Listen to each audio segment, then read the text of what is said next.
When I started running my business and running my law firm, I only figured I would just focus on handling cases just in my geographical area.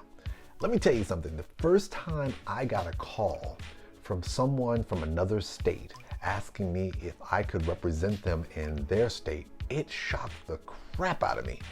As fate would have it, I was doing YouTube videos at the time, and they actually saw a YouTube video of mine, and they called and they asked a very simple question.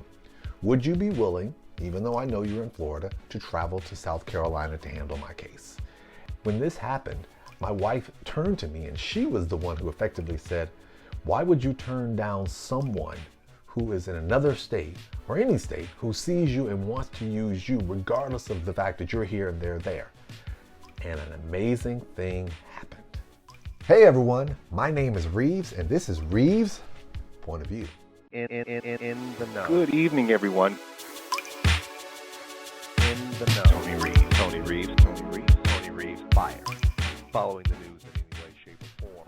So I want to talk to you about what it means to have a multi-state strategy for your branding as well as for your business. Step fire. Tony Reeves.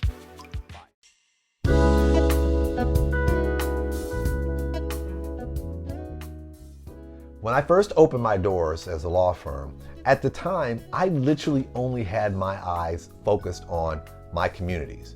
So I was working out of Polk County, Florida, and particularly it was Bartow, Florida.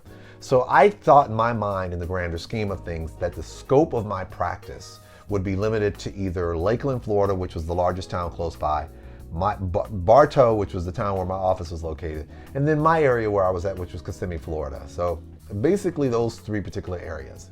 Now, here's where it became more interesting, because even though those were the geographical areas that I thought I could make the greatest impact, a couple of things stood out. First, I had to focus. I was working in an area of practice in a federal administrative area. As long as there was an agency in a particular area of the country, I could work anywhere. So I could handle clients in all kinds of places. That was the first thing I realized.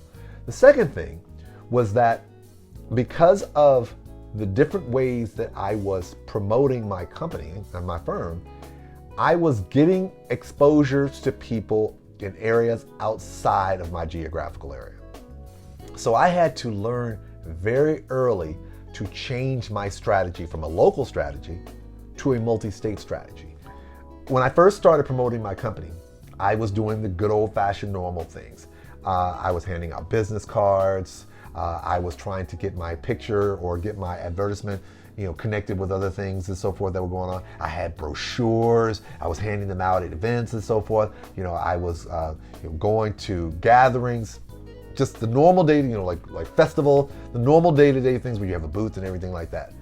But at the time, I also was developing a very strong social media presence. So in addition to establishing relationship attorneys in those various areas for referral sources and creating and advertising opportunities in those different areas that I was talking about before, like festivals and carnivals and parades and stuff like that, I also had a very pronounced website. I had a very, very robust blog that talked about Social Security things all the time.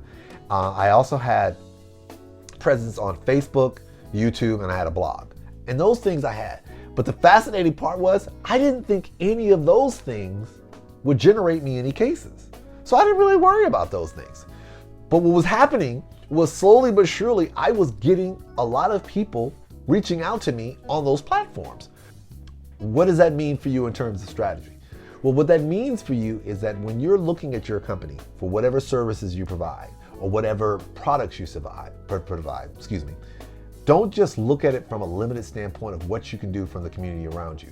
You have to ask yourself the question, the moment I put it on the World Wide Web, that means there's a worldwide presence of people who may want to engage those services. Because what happens is that when you look at your circumstances for your business from a limited standpoint, a fixed standpoint, you may be summarily cutting yourself out of avenues that may be able to be afforded to you. If somebody's talking about shooting you some serious money because they see the skill sets that you have and they buy into your brand, you have now exposed yourself to a market of people that you never even thought was a reality.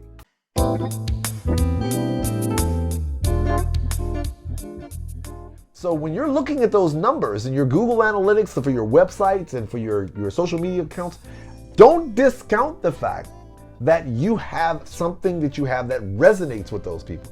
So when you're looking at modifying your presence, whether it be in YouTube, whether it be your website, your blog, your Facebook, TikTok, Instagram, whatever the case may be, you may need to tweak it accordingly so that you can send signals to those persons abroad that you are there to provide services to a wide variety of individuals and not just limit yourself to the community that you serve in the place where you live.